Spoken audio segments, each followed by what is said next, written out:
In this episode of Tax Insights Podcast, Jeff explores the unexpected drawbacks of a larger paycheck in 2024. Discover the unforeseen complexities of reduced withholdings, increased tax brackets, and standard deductions. Let's listen in. Hey, Jeff, today on the program, we want to talk about those individuals that may be receiving a bigger paycheck this year in 2024. And I think a lot of people think that, hey, that's a good thing. I want to make more money. I want a bigger paycheck. Here's the reality. Here's the truth.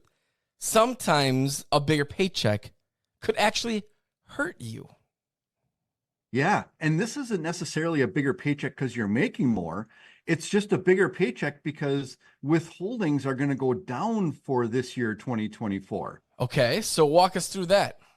Yeah, so what happens is every year, the tax brackets and your standard deductions, things like that, they all increase because of inflation.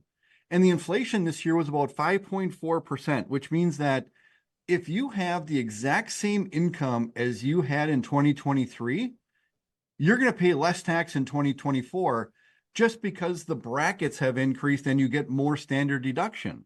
Now, you think that that's good, which it is. You know, more people are going to get a higher net pay at the end of the day, but it could backfire for some of those people that have withholding, but also have to pay quarterly estimates.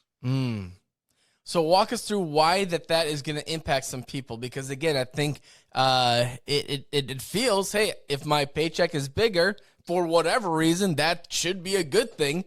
But again, the reality is that that's not always true for everyone. There's always that exception to the rule. There is, and that's because of the underpayment penalty. So if you don't pay enough taxes in during the course of the year, the IRS is going to charge you interest because you didn't pay enough. And that's what happens sometimes when people pay quarterly estimates. Now, to be safe from penalty, we've talked about this in the past, but it's been a little bit. To be safe from penalty, you have to pay in at least as much tax as you had last year as either withholding or estimated tax payments. Well, one of the things that we calculate your estimated tax payments on is we take your tax from last year minus your withholding from last year, and that's what we base your estimates off of. Well, now let's say your withholding goes down, but your income stays exactly the same.